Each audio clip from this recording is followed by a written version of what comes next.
Shortcuts तो life में हम भी मारना चाहते हैं, तो क्या हम अपने आप को ये जो शैतान बच्चे थे डिस्प्लेसमेंट, वेलोसिटी इनकी कैटेगरी में रखें? लग तो कुछ ऐसे ही रहा है। अब देखो, हमने क्या बोला था जो डिस्टेंस है और स्पीड है, ये क्या है शरीफ है और ये क्या है स्केलर। तो स्केलर का मतलब क्या होता है कि इनके पास सिर्फ मैग्नीट्यूड है। एक ही चीज़ है इनके पास क्या है मैग्नीट्यूड। और जो हमारे दूसरी तरफ आए डिस्प्लेसमेंट और वेलोसिटी तो वो क्या है वेक्टर क्वांटिटीज़। वेक्टर क्वांटिटीज़ कैसी क्वांटिटीज़ हैं जिनका मैग्नीट्यूड भी होता है और डायरेक्शन भी होती है। कि ये जो बेचारे स्केलर हैं इनके पास सिर्फ मैग्नीट्यूड है। मतलब कि सिर्फ कोई एक वैल्यू होगी लेट सपोज़ 4 या 5 या ऐसा कुछ। बट जो हमारी वेक्टर क्वांटिटीज़ हैं, इनके पास मैग्नीट्यूड तो है 4 और 5 ऐसे हम बोल सकते हैं, बट साथ में इनकी कोई डायरेक्शन भी होगी जैसे नॉर्थ, साउथ हम कुछ भी साथ में ऐड करेंगे कि कौन-सी डायरेक्शन में मूव हो रहे हैं। घर पे तुम्हें मम्मी ने एक काम दे दिया करने के लिए कि बेटा ये काम कंप्लीट करना है।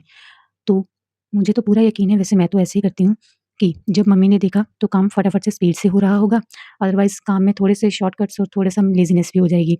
तो वैसे ही क्या है, अगर मम्मी ने देखा तो काम फटाफट हो रहा है, यानी कि उस इंस्टेंट पे मैंने क्या किया, काम को प्रॉपर जैसे होना चाहिए एकदम वैसे किया। तो वैसे ही क्या है इंस्टैन्टेनियस वेलोसिटी कि हमने जब हमारा पार्टिकल ये जो एक रास्ता हमने बना दिया X, Y platform coordinate system, तो इसमें क्या है हमने एक बॉडी को बोला कि चलो तुम इस पे सैर करो, तो ये हमारी बॉडी ऐसे-ऐसे करके यहाँ चलेगी।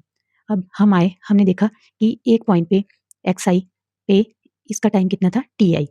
फिर हमने थोड़ा-सा चले गए, फिर हमने दोबारा देखा, तो उसने अपना टास्क फिनिश कर लिया था, तो वो क्या थी एक्स एफ पोज़ीशन पे थी और उसका टाइम क्या था टी एफ।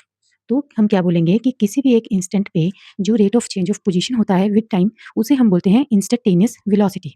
किसी भी एक इंस्टेंट पे हमने चेक करना है कि हमारी जो पोज़ीशन टाइम के साथ कितनी बदली है, तो उसे क्या बोलेंगे हम इंस्टैन्टेनियस वेलोसिटी। और ये किसके इक्वल आएगी? V bar instantaneous is equal to limit. अब हमने इस पे एक लिमिट लगा दी कि जो हमारा चेंज इन टाइम है वो बड़ा ही स्मॉल है, अप्रोचेस टू 0। ठीक है?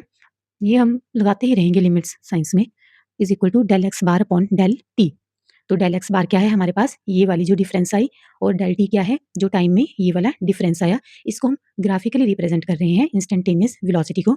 तो हमारे पास क्या आ गई instantaneous velocity, the rate of change of position with time at any instant is known as instantaneous velocity. और ये आ गया इसका मैथमेटिकल रिप्रेजेंटेशन, और ये आ गया इसका ग्राफिकल रिप्रेजेंटेशन, जिसमें हमने एक बॉडी मूव करवाई एक्स वाई फ्रेम में, और ये कुछ इस तरह गई।